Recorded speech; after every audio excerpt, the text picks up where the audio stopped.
setting the record straight. Go ahead. Okay, setting the record straight. When you start talking about a situation of, was it twining into the vine? Now, if you have 1/4 of each part, I'm quite sure they don't have 1/4.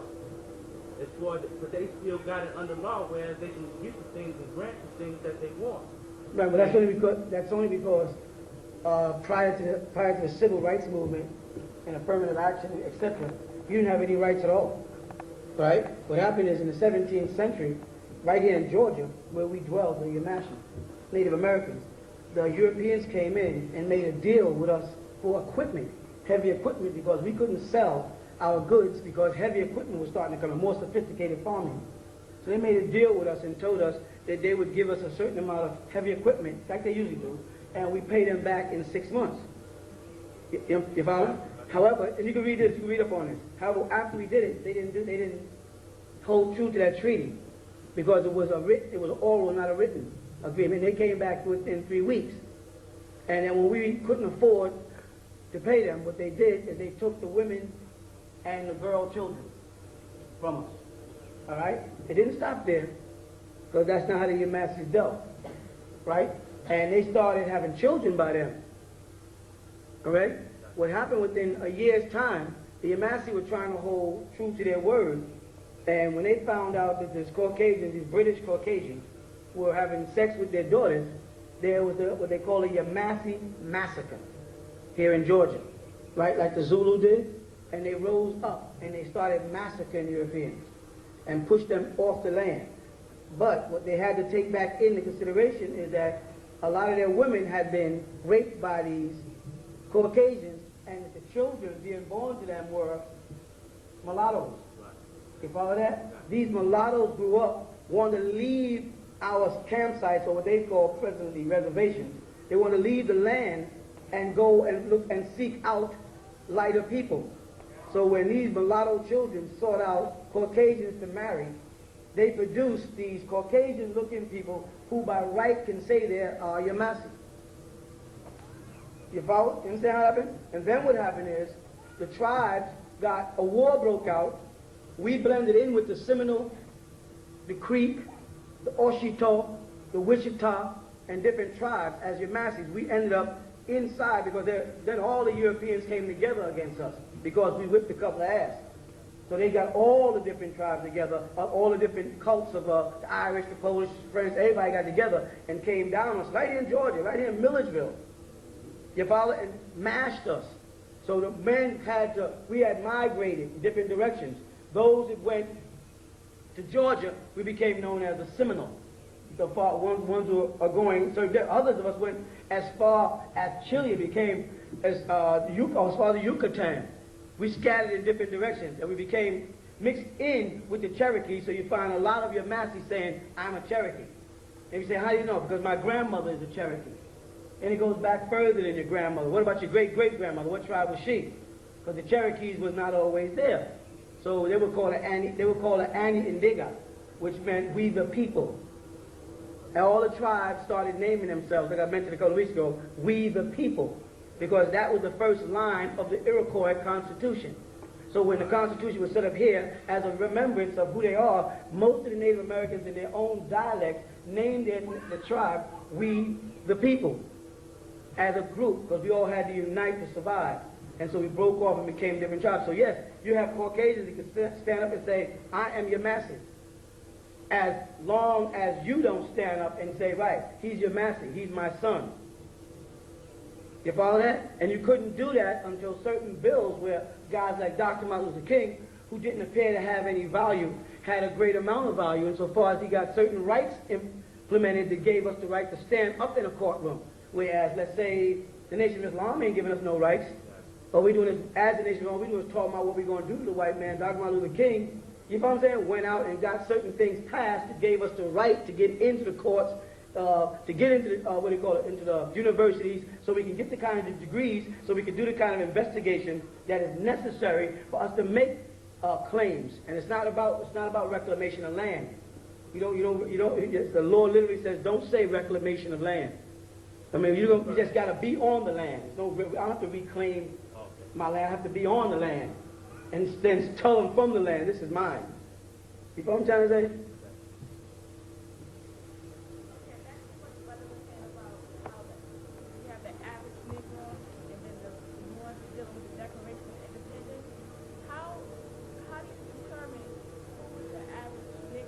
They made that rule. Here's if you had a situation in America where you had the Africans were brought over. Remember, you got several different slave trades. And they try to keep, say, for instance, let's say each group starts basing their philosophy or doctrine around one particular slave trade. Like the Nation of Islam keeps talking about John Hawkins in the 15th. Right? Then you'll find that the Moorish Science Temple talks about the 17th century, and they're talking about Sultan City, and that slave exchange. We as Ansars, we talked about the slave trade that came out of Sudan, where the people of Zimbabwe, certain Muslims, sold us over into slavery. That's our Ansars. And everyone, in all these events, he wasn't in Mother Africa taking one group. He was going around taking different people and making a melting pot. But what they don't mention is that there were already people here, there was black people already in America, which are the parents of all those people from different parts of Africa, because they moved over here from Uganda thousands of years before we even broke up into different tribes in Africa and became what the Arabs call Africans or Ifriqians, those divided into faraka, into pieces. You follow what I'm saying? So now, what happened is when they got here, by the time we moved way down, let's move down 1,000 years and move to the 15th, 16th, 17th, and 18th century, you had in the shores of America Moors who were not Muslims. Had nothing to do with being Muslim. But you had Ansars who were Muslims, who came over here, who were brought over here out of Sudan. All right? So when you get a picture of it, thank you. You get a picture of, let's say, this is America now, and this is Africa. People were brought over here, they're all over this place here. And when the Caucasians started making rules and regulations, he was concerned with the African slave trade. He didn't care nothing about the Moors who came from Morocco, right? He didn't care nothing about the Moors that came from Mauritania. He didn't care nothing about the Moors who came from Senegal. He didn't care nothing about the Moors who came. All he was concerned with is niggas from Niger, which he called the Ivory Coast. He called them niggers, nigger, negrito. And they flipped the coin in the Latin-speaking world and gave negrito the respect when morenos used to have the respect. And then they call them negrito morenos, which is black or Moors. Now they really got the people confused. It was done. So a person in Spanish will walk up to you and call you negrito and make like they're giving you a compliment. They don't know that the Caucasians switched it. Portuguese turned it around. And morenos was the compliment, because it meant more black by identity, not black by color. You follow what I'm trying to say? All right. So now, to get to your point. So you did have Americans. You follow? So therefore, they sent out ships to protect America. These are Moors. I got this in the Constitution book, the whole dialogue, the whole history is written out for you. Tells you the place, the time, and everything. Sent them here. So they made a treaty with them first. This is why the White House, the capital, so-called capital, is called the White House. Because the word White House comes from the word Dar Beida. Dar Beida means the White House in Morocco, and that's the capital of the largest city there. Rabat has recently become the capital of Morocco.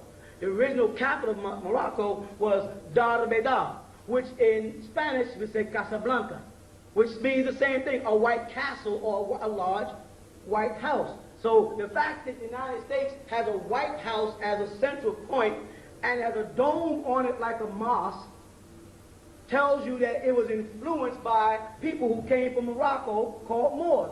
Dar Beida. You follow what I'm trying to say? And they sent Abraham Lincoln inside it, but he's sitting in the seat of Ramesses. He's not sitting, he's sitting like a pharaoh, Ramesses. If you ever see the statue of Ramesses, when you walk by and the thing about what you see in Washington, Abraham Lincoln is doing the same thing. So every Grand Master is was a Ramesses. Okay. So there were Negroes here that were called slaves, even though we know the word slave is Slavic and can't apply to us. They did allow themselves to be called slaves and be treated like property. You follow that? You also had the Moors. Now, what was important about this thing is when I say the Moors came to America, the first thing that comes to your mind is Moroccans with light skin and wavy hair. But the treaty said, do not send any mulatto. No mulattoes was allowed. And mulatto was not, like I said many times, was not even an English word. It was from molad. Those born out of our seed. So they did not allow, they only allowed dark-skinned, woolly-haired Moors to come to America. Because they did not want to mix them in with their mulattoes that was already here because of the, what do you call it, the French and the Portuguese raping us. You know, hunky. You know what hunky means, right? Did you know where it came from? When they would go outside our towns on the other side of the road and honk their horn so the black women would come out. That's why we refer to them as hunkies. They would honk, because horns years ago didn't go beat, they just go honk, honk, if you're old enough, you know that. And so the only way they could get the black women, the Caucasian, get black women to come out at night to make money for their families before they brought them in their house and made like they were washing the floors and taking care of their kids so they can have sex with them. They used to pull up outside our neighborhood, and black women would know to go out there to the woods and they'd meet white or police officers or whatever, and they'd get a couple of dollars for some sex. They'd also implant seeds at times. It's a sad story, but this happens to be true. That's where the name came from. But okay, if I got lost. So they only allowed a certain Moor here. They were afraid that the Moors that came in were going to get mixed up with the Africans that was here and the mulattoes. So they said, make sure you only bring in dark-skinned, woolly-haired Moors from Morocco. Now, part of the plot was to later capture them. They didn't tell us that, though. So now when we came in as Moors, they gave us documents and paperwork and treaties made with George Washington with his signature on it, which is in that book I gave you. If I was telling you that they are to be treated like equal citizens to every Caucasian in this country. Now, these were black men and black women with these kind of feathers on them, walking around during the same time they were having slave blocks and selling people. There were black people there buying for slaves who were Moors. That's real. That was us. That was our culture. We forgot it because we think Africa is our only home. But we were already here. And then we had some that came over here. Again, we were not Muslims. We didn't care. They associate the word Moor with the word Muslim. Muslim is a curse to a real Moor. Because we knew that the Berbers invaded us with their Arabicized ways and poisoned us into believing in their image, and therefore pushed more out of existence, and all the cultural contributions we did got lost. You follow? But to go back, once they got over here, remember you had your slaves, and then you had your Moors, and then you had your indigenous people who were already here. The indigenous people were mixed in with Hushen, right? And they produced what you call Native Americans. When you hear about a Native American and you see a person with a round face and two long straight braids, that's not the Native American, that's an Indian. You understand? That's an American Indian.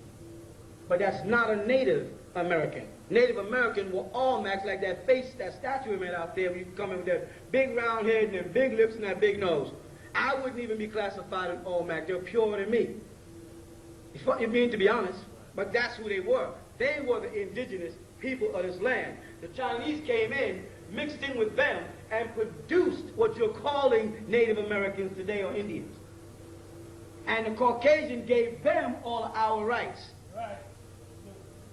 Now they walk around saying Cherokee, Choctaw, Shinnecock, Cheyenne, and we walk around saying African, African, African. So what he did to appease the African, he created what's called the Emancipation Proclamation. Sounds big. Well, the whole thing is he put forth a proclamation that he's going to emancipate us and free us from slavery.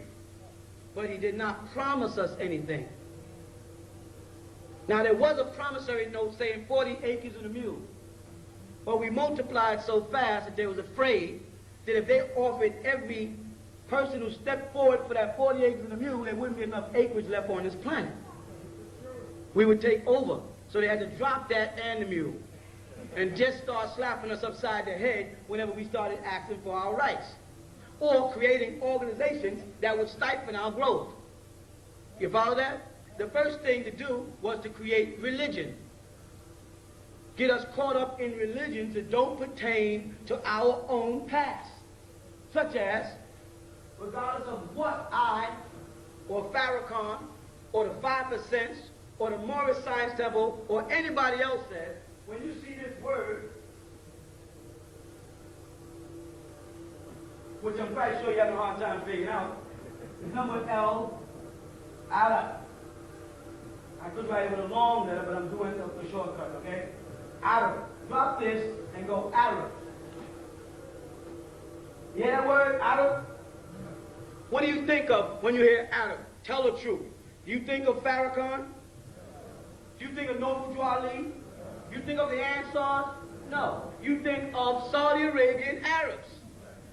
Light-skinned guys walking around with white on, with pot bellies and stuff. You know, with cocky-ass attitudes. All tycoon. That is Arab. When you trace that back to, they'll say Muhammad was an Arabian prophet.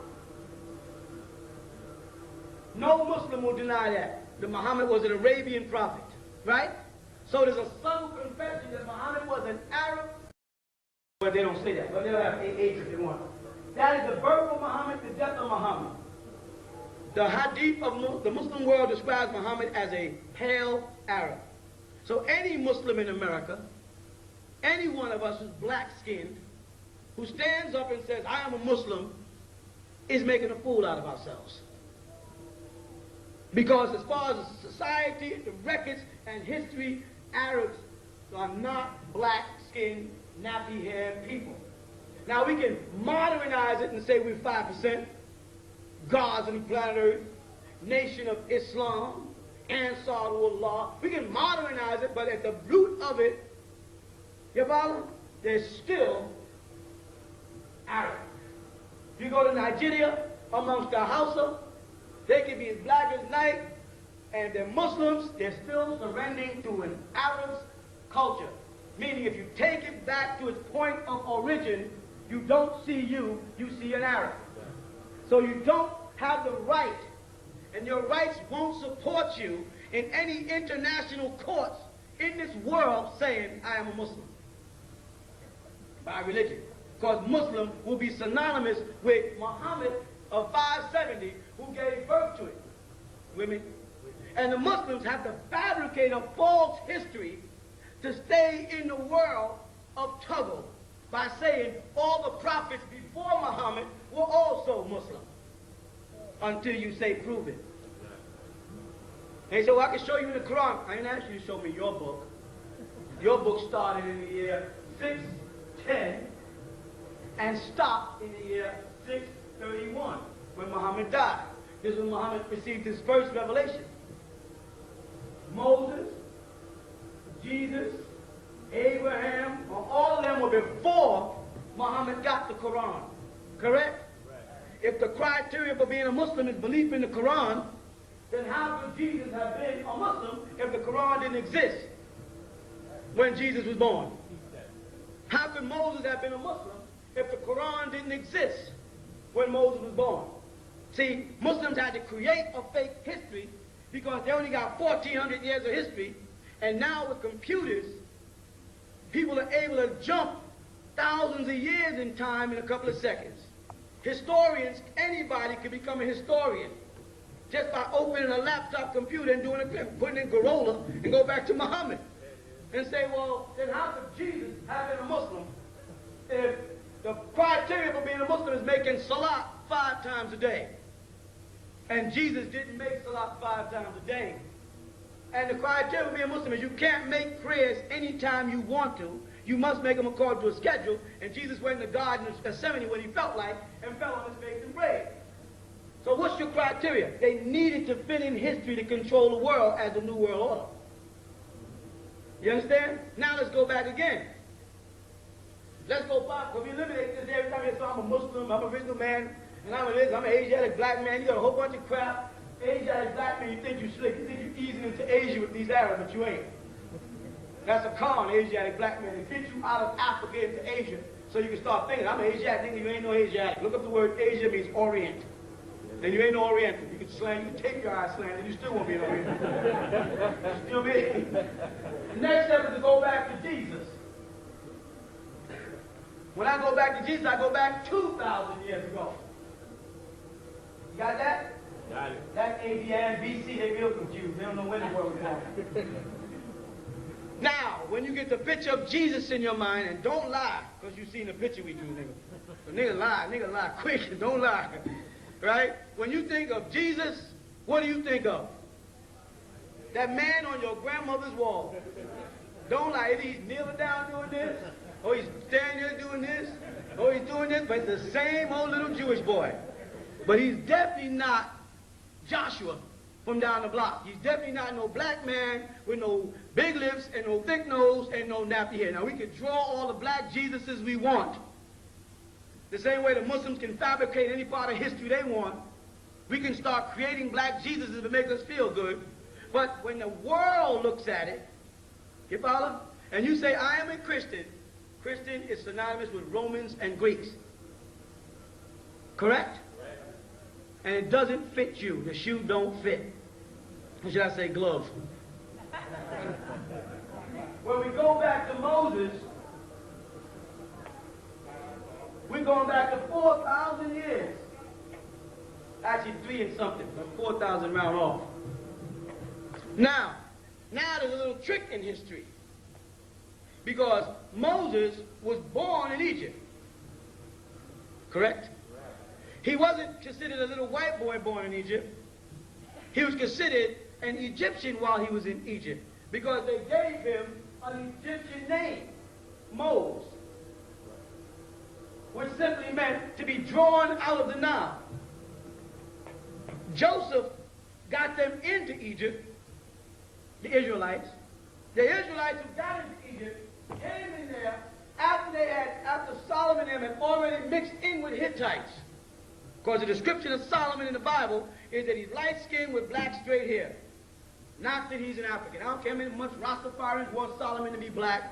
Solomon, according to the Bible, is burly with hair like ravens, black like a raven. That's black straight hair with an ivory belly.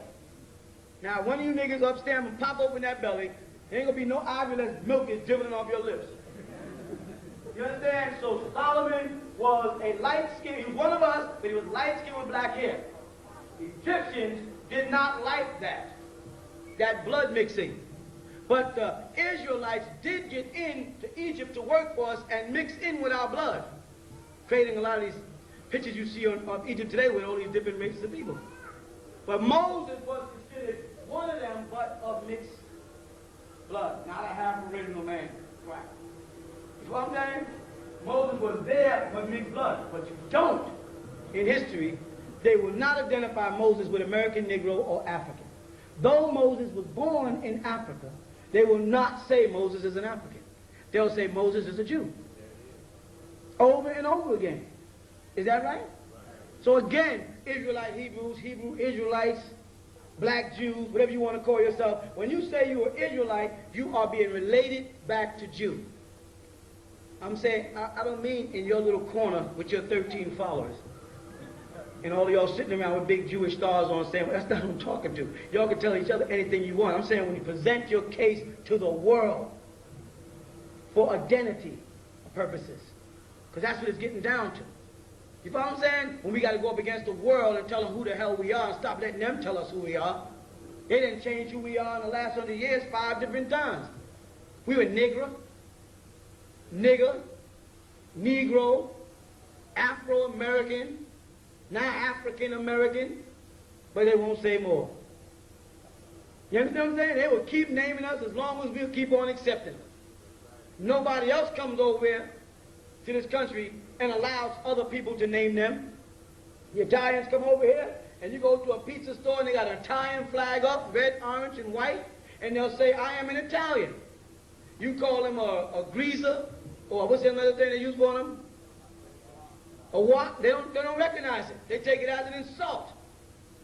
If you call the Chinese a slope head or slant eye, they take it as an insult. They call you a nigger, a Negro, or Afro-American, you say, thank you, son.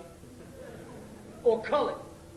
Like I got more colors on me. I got the less colors on me than anybody on the planet. Everybody else got blue eyes, blonde hair, red hair, green eyes, gray eyes, pink skin, red skin, beige skin. Niggas all come in one color. How do we end up colored? You understand? Unless you meant they colored us all in one color. All right, let's go back. So, calling yourself a Hebrew Israelite in the international community, trying to get your identity or your don't mean jack. You understand? You're going to have to go back to what is recorded. And you're going to have to go back and prove that. And because you were not writing in your language, but rather they were writing in Latin, and they were writing in Greek, you're going to find two words, Latin and Greek. One is morenos, and the other is nigger, the Greek word for black, found in your Bible. In Acts chapter 13, verse 1, where they call him nigger, right in the Bible. And that word, you look it up in any Bible dictionary, means black. They were calling Jesus' disciple nigger. Right? So, calling yourself a Hebrew Israelite is not getting you nowhere. You follow? Now, when you go before this man and you want to get from under paying tax, you want to get out from under his laws, you're going to have to present a reason why. Saying that you are in bondage now because you're an Israelite don't mean nothing but somebody tied your hands up. That's what the word bondage means in a legal document. They don't give jack whoppy snap about the Bible. Otherwise, they wouldn't have you raising your left hand to it and putting your right hand on it. You follow what I'm saying? So don't fall for that. All right, so now you get back here and they say that, who are you?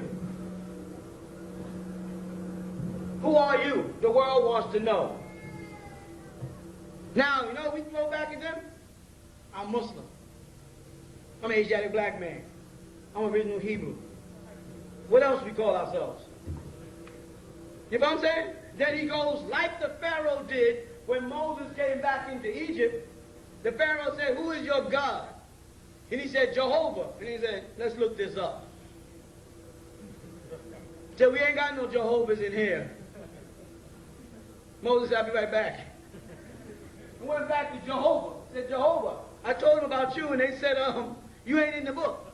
Who should I say sent me? They said, say I am, that I am sent you. So Moses tracked back across the desert, went before the Pharaoh, and said, go ahead, what's your case? I am, that I am sent me. And they looked at Moses, they said, it's cool, it sounds nice, but where's the proof? This is what you're doing. You're going before the great Pharaoh of this land, and you're walking in there and you're going, I am a Muslim. And they're going, and I am the original man. They go, go ahead. That's all I want to say. And that's all that happens in Farrakhan's speeches. We are the original people. We are the so-and-so. We are the this and this. You are the that and that. He beat you up. He took this from you. All right, now put some money in that can. I'll see y'all next Savior's Day. He ain't saying nothing. And if he says, we are Shabazz, the people are going to open the books of history and do what? The same thing like with Moses. They're going to start going through the list of nationalities, tribes, identities, and say, Shabazz, Shabazz, Shabazz, Shabazz, Shabazz. Shabazz, just a minute. Shabazz, Shabazz, Shabazz, Shabazz, that shit ain't in here. Well, Master Farad told me, who? Master Farad Muhammad. Excuse me. Took him another book. And who's he? He's our God. Oh, my God. Okay, Master Farad Muhammad. Master Farad Muhammad. He ain't in here. This is what's happening to us. You know what I'm saying? This is what's going on with us every day. It's been going on for 400 years with niggas standing up with somebody else's culture and coming at the world as if they represent us. You understand what I'm saying? But now you step back and say, who is your God? Say, I'm my own God. I can be found in every one of those books. Because if you just trace out the history of Jesus and his description according to your Bible, you'll find that Jesus is black. And hair like lamb's wool, feet like burnt brass, as if they've been burnt in a furnace. That is the description in the Bible. I don't care what the hell you got on the wall. I don't care who drew that picture you got up there. According to the Bible, that's my description. When I want to trace out Moses, I know Moses was born in Egypt, so Egypt is in Africa, so Moses was an African. That's who I am. And Moses, according to your Bible, in Exodus chapter 7, verse 1, went into Egypt as a what? As a what? As an Elohim, as a God. You know why he went into Egypt as a God? Because he couldn't go before him as a man, because the man in charge saw himself as a God. So when you're sitting in a court, and that man is sitting on that bench in front of you, right up there they got God. He's sitting up there. What does he call himself? Magistrate. What is that? The master. The one in control. God. This man makes you put your hand on the Bible over here on the left side of the court, and then makes you make a plea. What is plea abbreviated for? Huh? To beg. How do you beg? Now, the statement is, in God we trust. Correct? Right. So if you said to him, I don't plead, I trust in God, and you're not God, so you can't sentence me, because vengeance is mine, says the Lord. So now, if you want to sentence me, you've got to bring the Lord down here personally and have him sitting on that seat. That's the only way I can get judged, or in God we trust have to come down, because you ain't my God, and I don't trust you. Come on with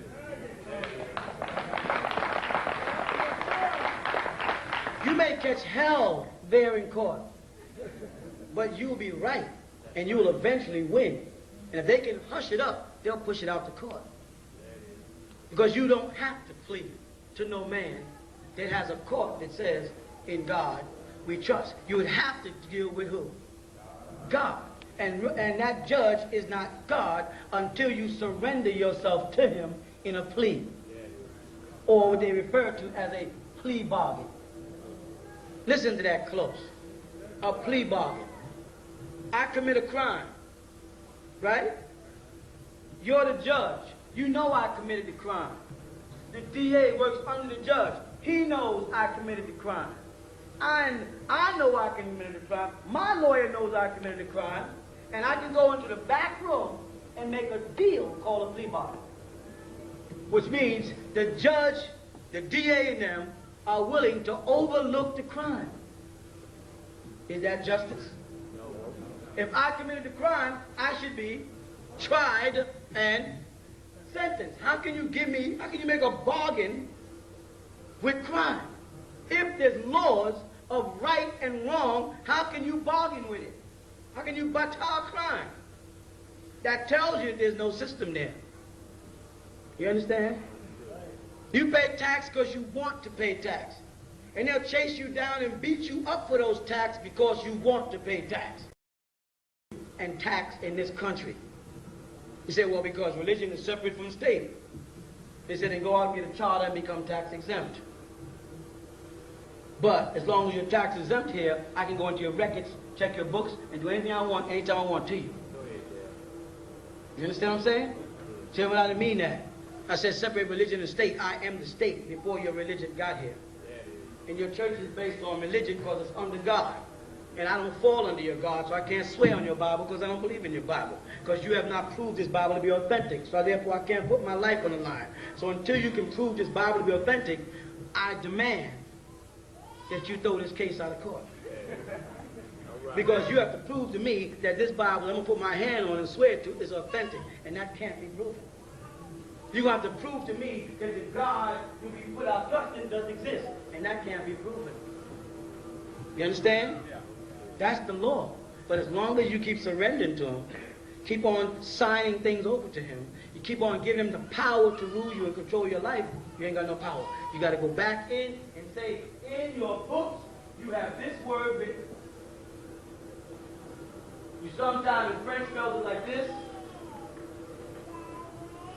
You follow that? But it identified me. Back to the question, meaning that there were Africans over here that fell under your laws, the Emancipation Proclamation, and then there was us Moors who came over here to help you. You understand? And then there was both of our descendants who was here before you got here. So I got 3 routes to go when talking to you. I could be the ordinary Negro who falls under the Emancipation Proclamation and gets abused. I'm begging for my rights, and you ain't giving me nothing. Or I could be the Moor who falls under treaties made with George Washington and exempts me from all of your touches. Or I can be an indigenous Native American and verify that I was here before you got here, because you can't say who was here before you got here. And I'm saying I was. Then I got to take my family name and link it back to a place. For instance, if you take the name, let's say York. York will go back to Virginia, Boston, and throughout the Carolinas. You'll even find some Yorks in Louisiana. They just left there. But mainly the Yorks are in Virginia and somewhere out west with Washakie. So that name can be traced to an environment, Virginia, where a man called Ben York died. Right? And this guy, Ben York, has been proven to be the name Yusuf Ben Ali. Because he went into the courts in North Carolina and fought for his rights as a Moor, because they were captured by the watchmen and shuttled in with the Negroes. You follow that? And mixed in with them and sold as if they were Negroes. And they weren't, they were Moors. So they went into court, fought the case, and won. And they stamped on their papers to be given all the rights of a white citizen in America. This is you. You did this. So I can trace it back to this man here, and then trace him back to the Yamassee tribe of Native Americans and the mixture of the Moors from Morocco and Mali. We can trace it all back and trace it right back to Georgia. Once we get that piece of paper together, I'll talk to you about your Parhams out here, your Williams, and any other last name who has family roots in Georgia. And we can trace them back and find out which Native American tribe you got ushered into. You understand? Because all of y'all who survived with a long nose got ushered into some Native American tribe. You see? And once we get all of that together, we can keep centering it around Georgia. On record in Millersville, in the file, is the Yamassee tribe, and the description is you. They have it there now. If you don't believe me, go check it.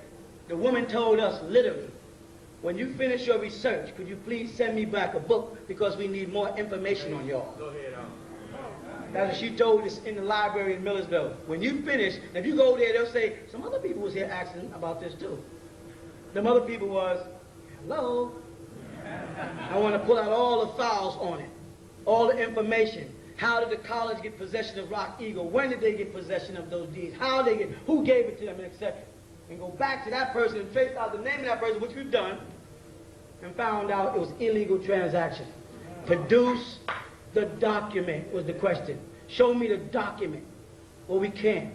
Then I can show you the genetic trait that I am Yamassee, Washita, Cherokee, Creek, Seminole, as well as Moor. prove that. You follow that? And then you take that, not here. You don't go to his courts. You go to the international courts in Geneva. And the first thing you put forth is a statement, I am an indigenous person. Stop saying anything other than that.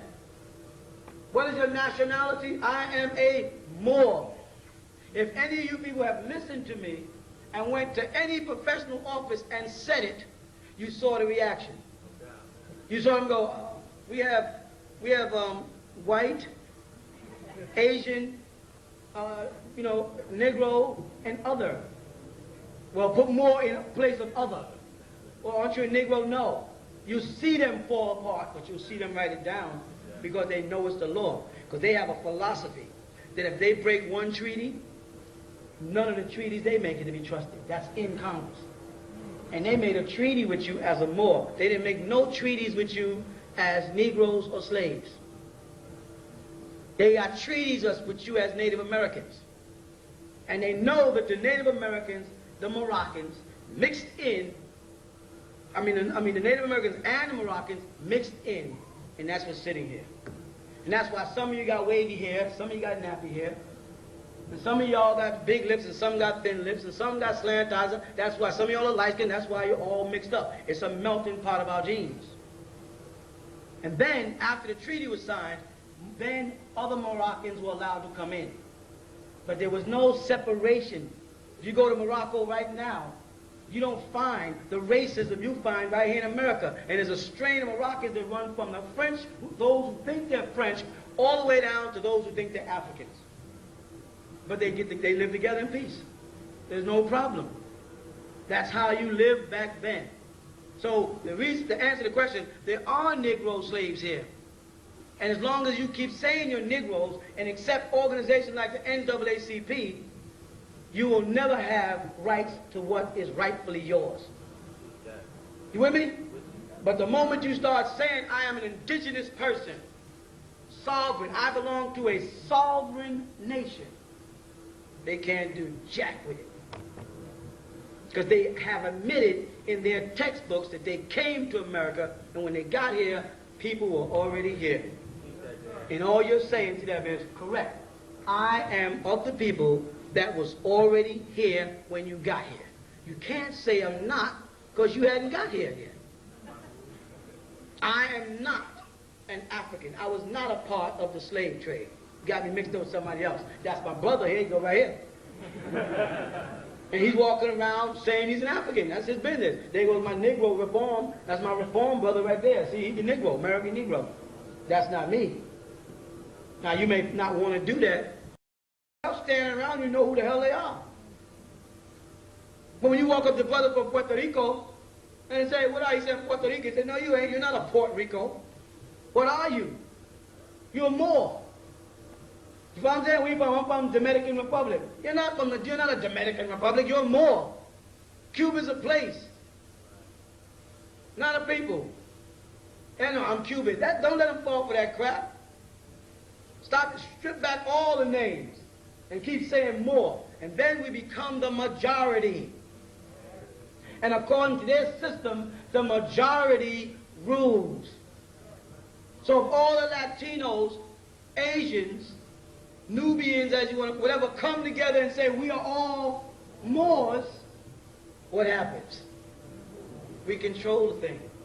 Now, you could be a Moor brother and say, Assalamu alaikum.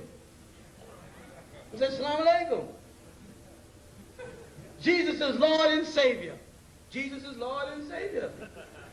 Shalom leka. Shalom leka. Neturu. Neturu. Odabo. Odabo. You know what I'm saying? Anything that makes you feel happy.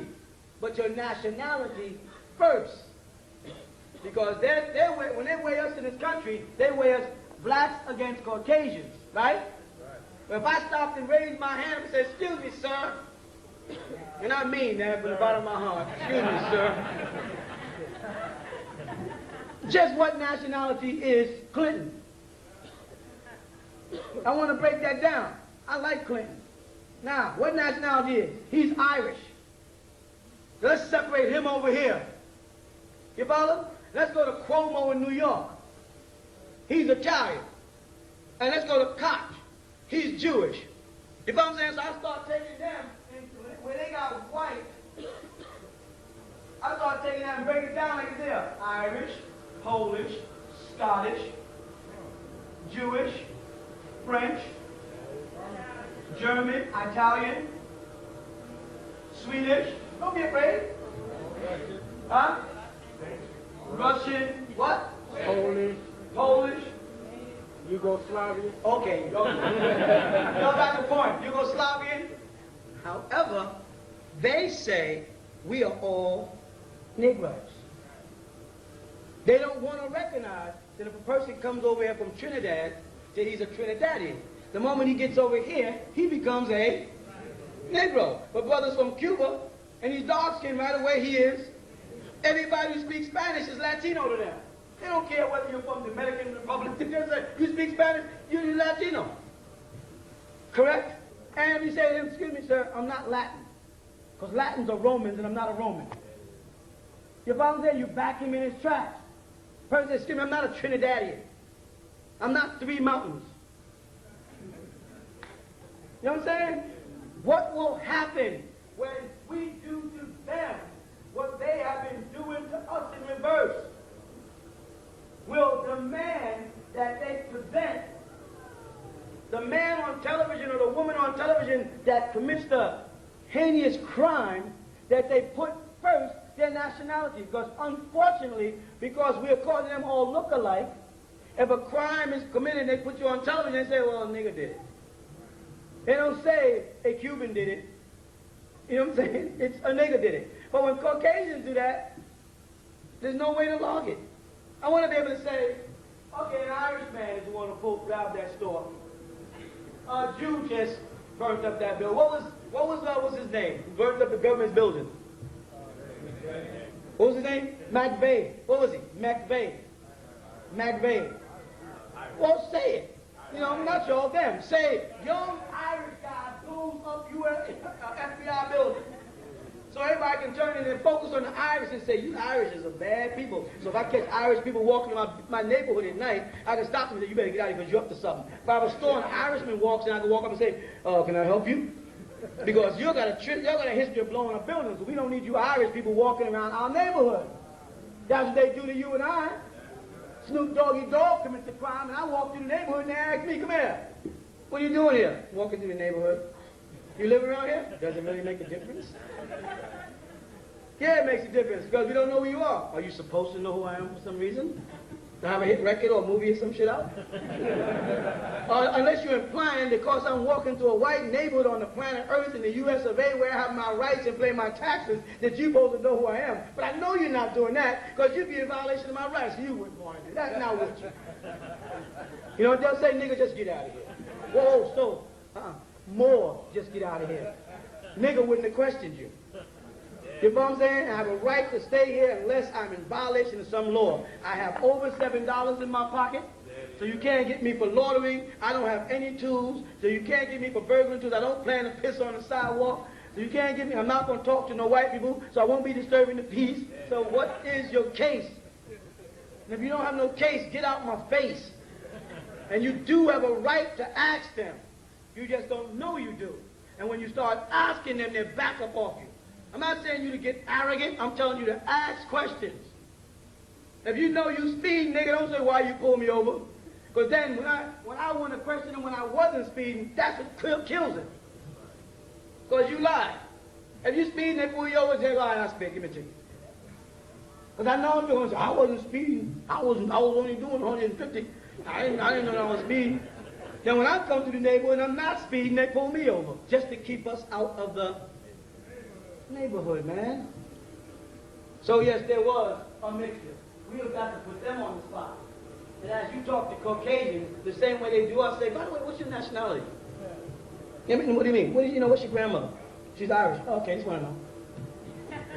Why you want to know? I mean, the same thing wrong with me wanting. I just want to know what you know. Because if you're Irish, I know that you believe that you came from little gnomes and shit. And at least I know back in your history there's some dumb shit about men walking around with bagpipes and short skirts. You know what I mean? I just want to know. Is there anything wrong? And if I talk to a Jew, I say, at least now I know you think you God's chosen. Everybody else is Gentiles. Everybody's going to hell except you. At least I know how you feel about me. Now if I say you're Italian, you belong in the mafia? Why you got to say all Italians is in the mafia? Why you got to say all niggas wrong people? Let's set the record straight. Let's stop being questions and let's start throwing some questions. Politely. Like I said many times, they ask you, can you help me in the store? What do you say? Yes. A white person walks up to you, you shopping, they say, can I help you? You say yes. The moment I finish shopping, I get my package, I want you to help me carry it to my car. And if you don't intend to do that, then get the fuck out of my face. Straight up. Because they will walk over and ask you, can I help you? You know what I'm saying? Yeah, you can help me. Nigga, carry this bag. That's what you mean, right? Because you can't help me decide what I want to wear based on the way you dressed. You can't help me pick my style of clothes. Look at them shit you got on. So what you mean by help me? Carry my packages. What else could you possibly mean? You understand what I'm saying? Any other questions on it? Yes, brother.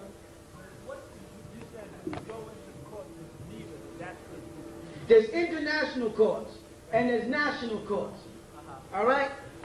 We as people that are a product of a kidnapping, not a slavery, we were kidnapped and we were sold. I'm trying to get this in your heads now, because whoever brought you is an accessory after the fact.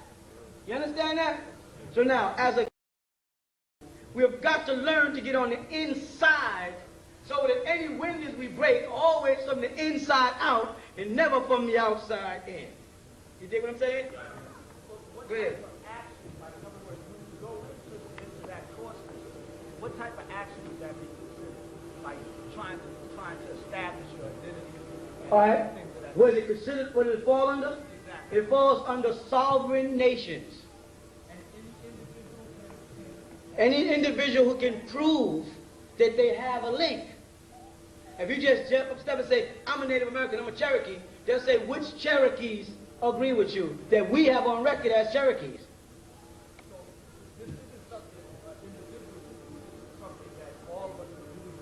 No, I can do that as an individual because I can prove by the name York that I am linked into Ben York, who links in the old York, who links in the Yusuf Ben Ali, who got those petitions. Now, then I can say, you are my extended family. You with me? This is my brother, cousin, and she's married to my uncle, and so we are extended family. So I can put forth a petition that you are petitioning me. And I'm saying, right, he's a Washita. Right, he's a Yamassee. He's in our tribe. Then you take that petition anywhere and flop it down and go, boom. I have been verified to be a part of the Yamassee tribe by a person who's a Yamassee who have verified who they are. That's how it works. You know what I'm trying to say? Now, anybody can go try to do it, and they might succeed. I hope them. But we do have a system working. But we hope don't get disturbed by our own people messing it up. Yeah. Way in the back.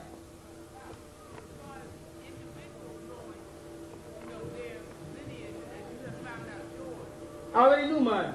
Okay. Should individuals find out what tribe under the Washita they depend? Yes, but what will happen is, I don't know the motives. Let me work with you. Yes, but if you're playing this game, like I know people that say they're Elohims. I'm an Elohim. I'm an Anunnaki. And somebody goes, I get upset, you know, like, oh, come on, we don't need the added nuts going down there, making us that's coming in with legit arguments look like nuts. So don't go down there with damn Indian feathers on, saying I am a Cherokee because my grandmother was a Cherokee, and pick up a woman out with straight hair and say, because my grandmother has straight hair, that's how I know she's a Cherokee. Because when we get down there to the international courts and enough American Negroes come there with that bull crap, you know what's going to happen? They're going to change the law. Indigenous people started 1992, ends 2000. You can tell me you are a Shoshone, and I will ask you from which reservation. Let me see the certificate. If I don't ask you, I'm just respecting your request or your wish. Prove it to me. So if black people just start standing up saying, I am of this, I am of that, the devil is going to alter the law. And he has no gripes about changing laws. Yes?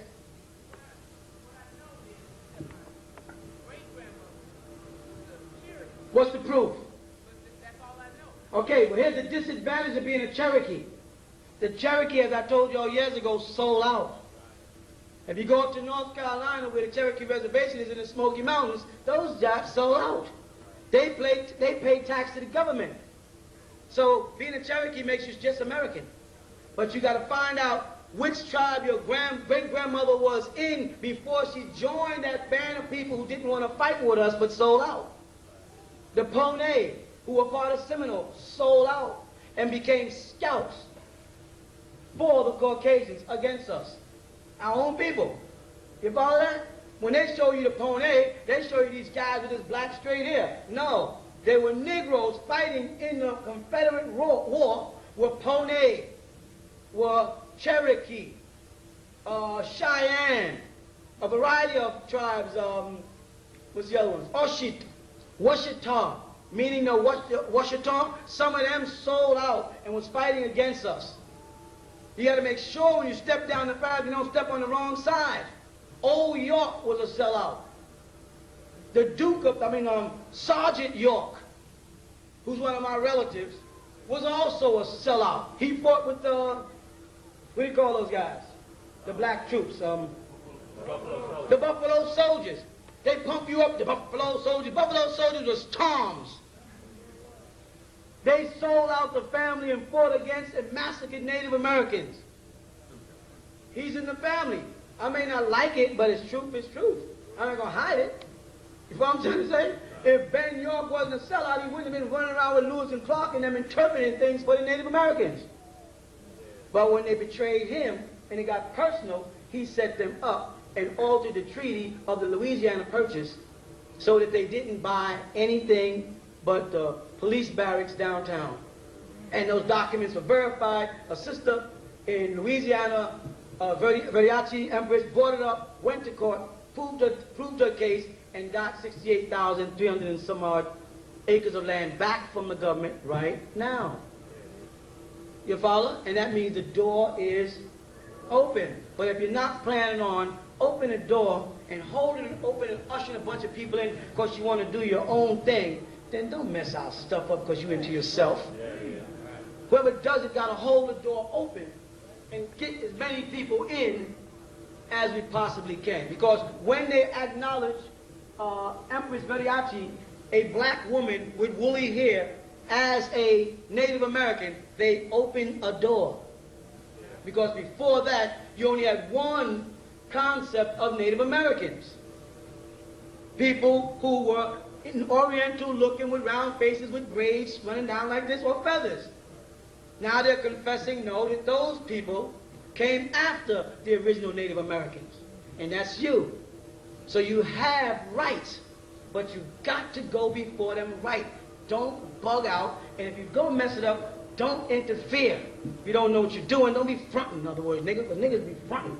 Don't be fronting. This ain't no time to be fronting and pretending you some shit you ain't. Mess it up for all of us. You know what I'm saying? Niggas, shut up. If you don't know what you're talking about, shut up before you mess us all up. Because we know we talk too damn much. That's our problem. I'm sitting there telling y'all laws I should be keeping private and just getting it done. But y'all be probing, you want to know, what's this, what's that, what's this? If I didn't, if I said I'm going to take your bill, what's he up to? You stealing our money? What's he trying to do? So I'll tell you what I'm doing. So now, can I do it? No, you can't do it. If you did, you wouldn't be asking me, could I do it? You'd know. You understand? So don't mess it up. Because a person in my age, 52 years old, got to be doing it for you. I ain't doing it for myself, but I got 10 more years before I might not even know what the word Washita means. I'm trying to get it done for the young people, and they got more to fight after that until it's all straight. Until we can tell them, get off of our land. Take your bombs and your wars and your politics and your racism and your hate and get the hell off our land.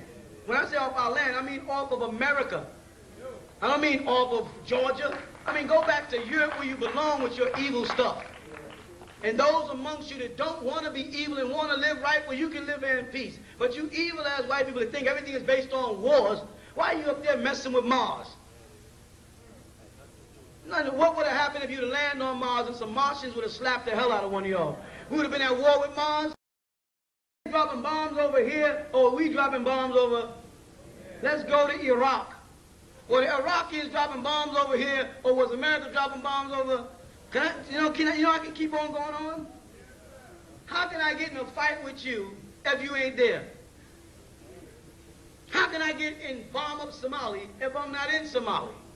The problem is, there's a madman running around Somali, beating up the Somalians, who I don't give damn jack about, but I'm going to go over there with troops and beat up some more Somalians to try to find a man who's a Somalian beating up Somalians. That's called minding somebody else's damn business. And if the Somalians got a situation where there's a crazy Somalian beating up other Somalians, let the Somalians solve it. That's all. That might be the way nature's working. Might be a form of elimination. But we always in somebody's stuff. And the moment a group of people like us sit back and say, I want to have my own stuff, you know, all week we got them out here, can we take pictures? They pull up to the pylon, 20, 30 of them a day. Can we just walk around? What's going on over there? Read the book. They're ready to get involved. And we walking around there with rose bushes on their heads and, you know, and crystals, and that's what they want to do out there. They want to be involved. We can't have nothing. Every time we get something, they want it. And when they come out and ask us, what was the drums thing, you know, the banging the drums all night thing you guys do, you know, what is that? That's one of our customs. What's it about? It's about banging the drum all night. I mean, you know, what, where, you know what I mean? No, I don't know what you mean. What do you mean? You know, yeah, I know. Banging the drum all goddamn night. They want you to give them some place in history where they can trace it to, so they can put a label on it. Okay, they got this from Senegal, you know, and the Senegalese got it from us.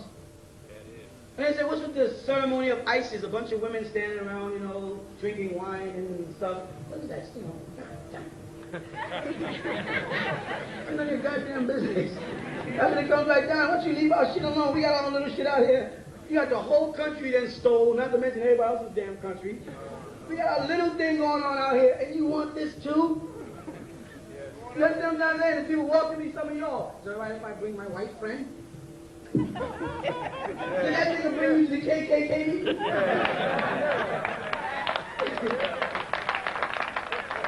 he invite your ass anywhere? Why are we always inviting people places? All they do is come in and take our stuff. If they can help it, there'll be a whole bunch of crystal worshiping witches walking around out there. Oh, Isis, the mother Isis, the witch of witches she'll be. Be a whole bunch of old Amorites standing there chanting some druid crap.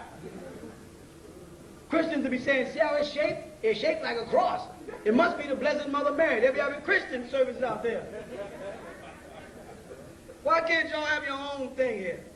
I'm not saying white folks can't come. Anybody can come anywhere in America, correct?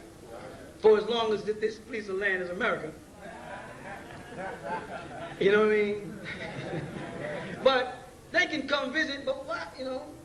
Don't be ushering niggas out. Come on out there and do it with me. Come on, you know? Come on out there and walk around with me, white friend. I ain't doing that crap. They'll be out there with beer cans soon. They don't got no respect for anybody's religion. Watch any movie. They just dog God. They dog everything. They don't respect nothing. So why invite them? Why create your own destruction? I don't want to sound like I hate white people. It's not about hate. It's about, damn it, I got my own thing here. Well, I got a basketball game. Why you on the court? Go play hockey, nigga. I ain't no hockey club. What you doing over here? It ain't my fault that nigga got in the golf game. It ain't my fault. Y'all shouldn't have let him in the court. Tiger Woods don't belong on the golf course. That ain't a black man's game. Go ahead. Sister. I wanted to ask, what about the Caribbean? You say that the land in America. Let me draw a circle. I understand exactly. You draw a circle to the Caribbean. I mean, that's not the Caribbean, but we'll be South Africa here. Okay? I have to do that. Now do the Caribbean, right? Now, this is Africa. All right? Archaeologists, paleontologists, all of them agree that everybody that's walking on this planet came out of here. That's a fact, correct? So now, some of us walked straight on across here before it parted, right? And then some of us drifted on down. Some of us did it because we wanted to. Other of us was put on ships and taken. But we all started out from here. So whether a person has a Irish accent, which is a Jamaican accent, which is really Irish, if you listen to it close, or a Negro accent, or a Southern drawl, and whether if somebody likes plantains, or someone likes fried chicken, or chitlins, all of us are the same nigga with a new name. You know what I'm saying? And we got to start telling him, I ain't no Jamaican, I ain't no Haitian, that's just a place I'm from, I am a Moor. And we become a massive amount of people with one race. You know what I'm saying? And then when we move like your family wants to come over here from the islands, you just say, come on, and they can't stop you when they recognize who they are. But as long as she's saying, or I'm saying, I'm Trinidadian, and I want to come to America, then he says, ask me, can you come? You know what I'm trying to say? Ask me. And if you said, I'm called a Trinidadian who was once in America before you moved me here, I'm coming back home, they can't do jack shit. It's laws that you don't know, power you don't know you have, because you have this tendency to go surrender to him. That's the answer to the question of how come Farrakhan was allowed to go to Libya when Americans were told they can't go to Libya because Libya was at war with America. Because Farrakhan is not an American. You follow that? They can't stop you. They can only stop Americans. You follow that? He don't even know that's the reason why. He don't know that's why. He's probably trying to figure out himself why they didn't whip this shit out of him. Because he's not an American. They really can't stop you from going anywhere. Because I can't stop you from breaking your way out. He can stop you trying to come back in. You with me? So right now, if we want to leave and go to Ghana, we can pack our stuff up, and we can go to the airport, right? And jump on a plane and go to Ghana. And nobody won't bother us. You know that, right? On your way back in is when the customs stop you and check your stuff, and check your passport, and check your visas, and ask you about your exit visa and your entrance visa. On the way out, they don't care. You can drive from here to Florida and they won't even take tolls. On your way back up, back home, that's the way it works. You with me? It's a game. It's a big game they play. And we gotta get out from under the game. And when enough of us start doing it, then they will alter the law and get out your way. You understand? They will take an organization like ours and say, give them what they want. Because the people that follow Farrakhan ain't gonna never listen to him. Because they listen to nation. You just said it, nigga. Just as something cool to say. It's nation time. But now, what do you do to prove that it's nation time, that we are independent nation, and that we can stand on our own? What are we going to do about that? Nothing? Well, we got to start somewhere. The people across the lake over there, across the road, called us this week and said to us, being you won't sell us your land, we are willing to sell you the land across the road. You know what that means? Nigga, being you ain't leaving, we're leaving. We have, how many acres here, y'all? That's 600 more they want to sell us. Now, that's real. All the other crap, we got some land down south, and we putting together farms and all that kind of stuff. That don't mean nothing if you're not trying to set up an indigenous nation, sovereign people, making decisions over themselves, educating their children. I can channel the amount of crack that comes in here, the kind of alcohol or spirits or whatever the hell you want to call it that gets in here, create your own police department to police your own environment, you know what I'm saying? Then that's called peace of mind. So you ain't no Muslim until you got peace of mind. And you ain't got no peace of mind living in his world while you saying Assalamu alaikum. And he's telling you what to do and how to think. Telling you take Juma Friday off to go to prayer, I'm going to fire you. So you got a choice between Allah subhanahu wa ta'ala and your boss and your rent and yourself. If all of them you just say, oh, I'll make it up later. Fail 6. Come on, y'all. Got it. That's dangerous. Anything else? Yes, this is a question not referring to what we've been talking about, but I had asked a question maybe about a month ago and you wasn't present, but it was due to in your old publication with Secret Societies Unmasked. You had a picture that was in there, and going back to what we're going to with the ancient symbol of Hathor and the six-pointed star and crescent, or the bull's horns, there was a picture that you had in there that was on, I think it was Saturn, and it was a hexagram that was on there. And I was wondering how does all that tie in with what we're doing, because it's there. Because I saw the picture, it's an old publication though. Right, I know exactly what you're talking about. Okay. The hexagram, the pentagram, all of those are our symbols they stole. The ram's head that they turned into something negative was a symbol of Ra when it dealt with us. And it dealt with the sun, and their concept of hell and the fire and the heat was Shambhala. Everything they made in their religion comes out of us. Our symbols were made up of two. We had the male symbol and the female symbol. This here symbol represented Isis, and this was Osiris. Right? Osiris was governed by the deity Min. You understand that? Min is the phallic symbol. This represents the head of the individual, arms, legs, penis. So I've been trying to tell them people in the Nation of Islam, tell me that's 5% of the longest. They say this represents Islam. They say arm, leg, arm, head. You heard that before, right? And I said, well, I don't know about you, bro, but I got an arm, a leg, a penis, a leg, an arm, and a head. I don't know what happened, what religion you come from, or who cut the shit off. You know what I'm saying? But you're missing a point.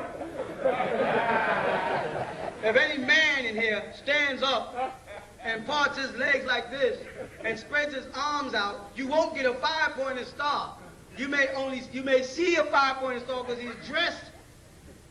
But if he stands like this, you gonna get a 5-pointed star? What you gonna get? All right. Now, when you look at this, this is a cavity, a meeting point of the power of birth. Which creature between us will stand like this and be 5 points? Let's think for a while. But this is real goddamn complicated. Now, let me see. Women. Right? Am I right? Right? Women, right? When is the Nation of Islam going to wake up and realize that dumb shit, arm, leg, arm, head is not real? You follow? Never will. And this symbol in ancient times was inlaid in this symbol. They used to put this within this in a circle.